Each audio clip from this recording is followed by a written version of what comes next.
Fastest గ్రాసర్గా 100 crores క్లబ్లోకి ఒక వారం రోజుల్లో చేరడం అనేది చాలా సంతోషించదగిన విషయం. ఇవాళ పరిశ్రమ కొలమానాలు మారిపోయాయి.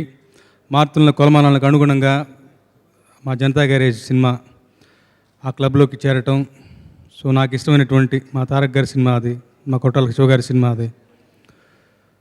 కొట్టాల శివ గారు అనగానే నాకు గుర్తొచ్చేది ఏంటంటే, ఎప్పుడు ఏ డిస్కషన్ కూర్చున్నా కానీ, ఇన్ఫార్మల్గా ఎప్పుడు మాట్లాడినా కానీ, ఓ మంచి కథ చెప్దాం సార్, ఓ మంచి కథ చెప్దాం సార్ అంటారు. అతిశయోక్తి కాదు, ఈ మాట అందరికీ తెలియాలి. సో అది ఫస్ట్ హాఫ్ అయితే సెకండ్ హాఫ్ రిజల్ట్ ఇలా ఉంటుంది.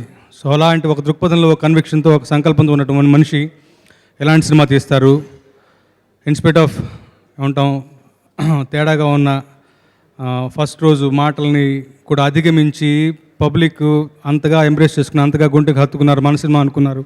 Please subscribe. Please do subscribe. Please subscribe. Please subscribe. Please subscribe to our YouTube channel.